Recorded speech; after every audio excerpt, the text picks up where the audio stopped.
Whenever you're ready, just go ahead and listen. So, who here listens to music?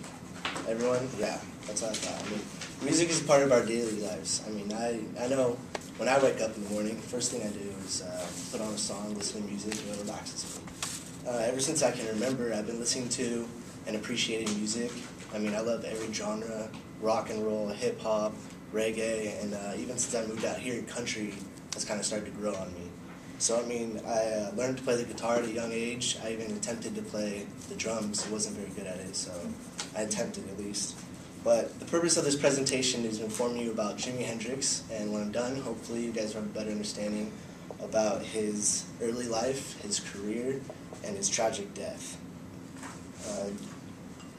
There's no doubt that Jimi Hendrix was a success. I mean, all of you guys know who he is from my questions on SurveyMonkey. I mean, he's one of the greatest rock guitarists of all time.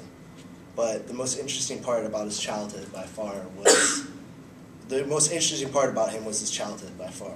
He went from so poor that he couldn't even bring a lunch to school to one of the greatest rock guitarists of all time. So let's look at his early life. He was born November 27th, 1942 in Seattle, Washington. He was one of 5 kids, and he had a lot of financial problems. His parents fought a lot because his mom complained his dad didn't make a lot of money, which he didn't. So they moved around a lot because they couldn't afford places. And his parents fighting a lot in turn made them break up and get back together a lot frequently. So that made his early life very, very chaotic. By 1949, the kids had health issues due to malnutrition. I mean, they're so poor that him and his brother had to go to neighbors just to eat. His mom and dad couldn't even afford to buy them meals. They were so poor that his father wouldn't even buy him an old acoustic guitar with just one string on it that he wanted to play when he was younger. So his father wouldn't even buy that for him. But finally, at 16, his father bought him a guitar. It was an electric guitar, but it came with no amp because obviously they couldn't really afford much. But that guitar became his life, and his life became the guitar. He virtually played with everyone he could in the neighborhood, learning new riffs, new songs, just gradually getting better and growing as a musician. His dad thought he spent too much time on music, even though later he would say he's supportive. He had to his dad thought he was spending too much time on it so much that he had to keep his guitar at his friend's house for fear that if he kept that at his house, that his dad would destroy it or sell it because he was always poor, looking for money, or something would happen like that. So he had to keep it at his friend's house, and his friends had to always sneak him out of the house for gigs and to even just practice and just hang out because his dad wasn't supportive of him going. He thought he spent too much time with his guitar.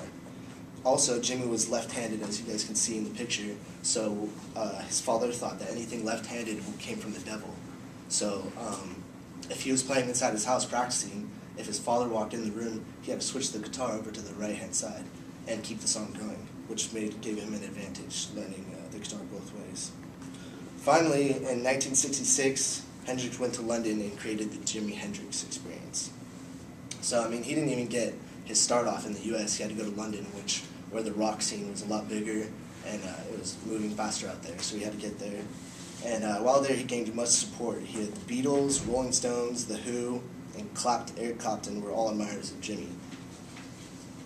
His first single, Hey Joe, was an instant hit, followed by Purple Haze, All Along the Watchtower, a lot of other hits.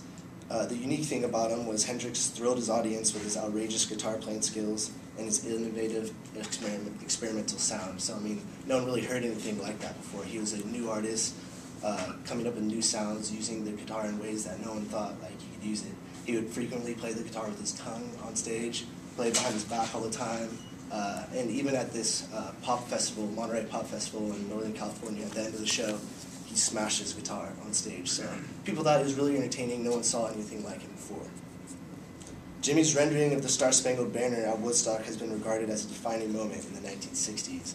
And Woodstock, you guys all know Woodstock, one of the biggest festivals of all time. And he played there in his rendering of it. You guys can look it up on YouTube. It's awesome. You would never think of anyone playing the Star-Spangled Banner on a guitar like that. Jimmy went on to make more music until a tragic event in London. He died of a drug overdose on September 18th, 1970 in London.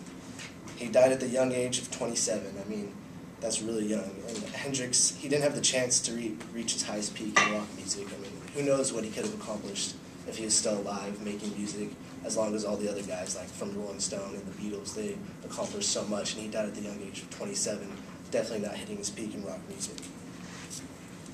Now that I've told you a little bit about Jimmy, his early life, his amazing career, and his untimely tragic death. But Hendrix isn't only a legend because he's successful, but because he succeeded in a harsh environment. Growing up African American and in poverty, Jimmy had to make his own opportunities. He was considerably the most entertaining rock artist of all time. His innovative style and experimental sound make him a rock legend. Thank you.